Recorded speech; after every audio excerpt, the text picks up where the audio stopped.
السلام علیکم سر. جی وعلیکم السلام. سر کیسے ہیں آپ؟ خیریت سے؟ جی میں ٹھیک ہوں. اچھا جی سر، بات ہم کر رہے ہیں فیئرز اور فوبیا کی. اور خوف یا فوبیا کسی بھی چیز کا ہو سکتا ہے. آپ کو جو ہے وہ بعض لوگ اندھیرے سے ڈرتے ہیں، بعض لوگ کسی جانور سے ڈرتے ہیں، کسی کو جو ہے وہ اونچائی سے خوف ہوتا ہے، اور کسی کو جو ہے وہ دوسرے انسان کے اپنے آگے بڑھ جانے سے خوف ہوتا ہے. سو بڑے بڑے عجیب غریب قسم کے خوف ہیں. آپ کے خیال میں ان فوبیاز کی یا ان خوف کے بننے کی یا تخلیق ہونے کی وجہ کیا ہوتی ہے؟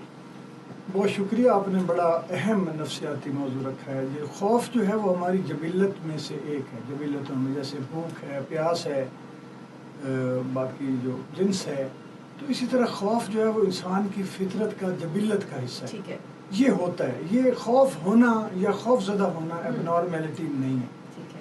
اور اس کی بنیادی وجہ ہوتی ہے انسیکیورٹی. کہ جہاں آپ کو، جانوروں کو حتیٰ کہ یہ احساس ہو جائے کہ کوئی ہماری جان کو خطرہ ہے یا ہمیں کوئی پکڑنا چاہتا ہے، ڈر جائیں وہ اس سے، انسیکیور ہو کر. وہ پھر خوف، انسان ہو جانور ہو، انسیکیورٹی جو ہے وہ اس کی سمجھے کہ رد عمل کے طور پہ اس کے جی دفاع میں وہ سامنے آتا ہے. خوف جو ہے یہ ایک طرح سے ہمارا. اور دوسرا جو فوبیا کی آپ نے بات کی ہے، یہ ایک ڈفرینٹ چیز ہے. فوبیا ہوتا ہے بے معنی خوف، جس کی ریزن کوئی نہ ہو لیکن وہ خوف